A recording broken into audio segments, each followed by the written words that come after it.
Streets were stormed by students and political campaigners on Wednesday who condemned the closure of universities imposed by Emmanuel Macron's coronavirus rules. The death of a student at the Paris University of La Sorbonne fueled the protests against the French president in a bid to draw attention on the rising mental health problems many say they are suffering. Members of La Cocade Étudiante, a movement of non-conformist students, raged against Macron's inability to listen to students' demands. Tweeting from the movement's official Twitter account, they said, "At Jussieu University and in the streets of Paris, we raise the alarm of thousands of students. Open our universities. Faced with a government that hears nothing, we will not let go. This is just the beginning." Ghost students. The tweet included a video in which one of the representatives delivers a strongly worded message to the French president. "We will use your email address only for sending you newsletters. Please see our privacy notice for details of your data protection rights."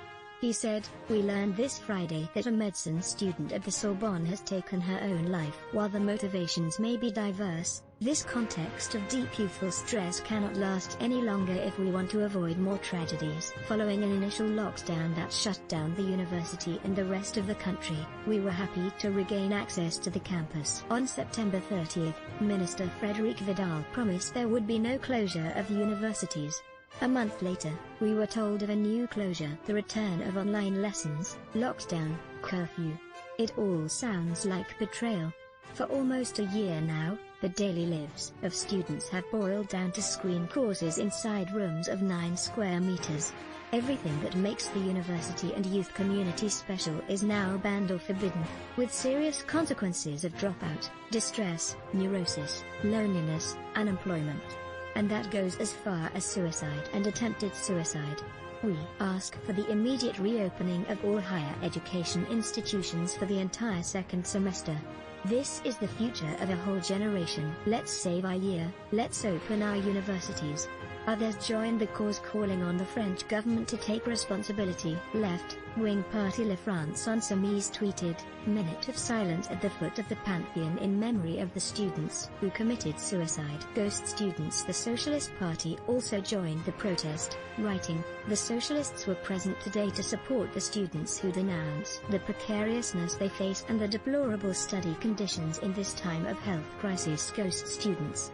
Presidential candidate Jean-Luc Mélenchon said, "Students were now demonstrating in the streets because of the precariousness they are going through with repeated lockdowns and curfews.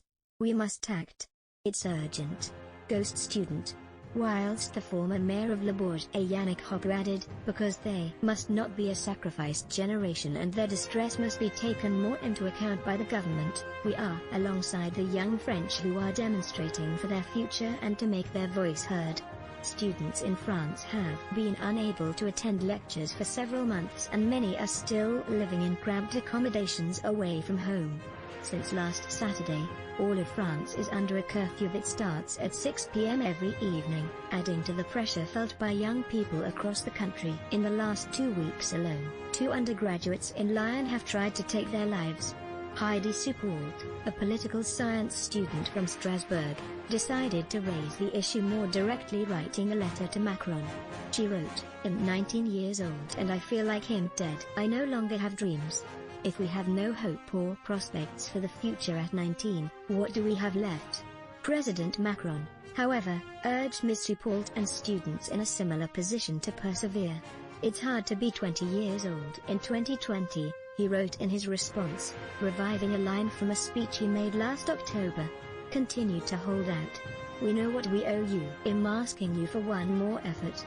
Additional reporting by Maria Ortega for Confidential Support. Call the Samaritans in the UK on 116 123 or visit the local Samaritans branch.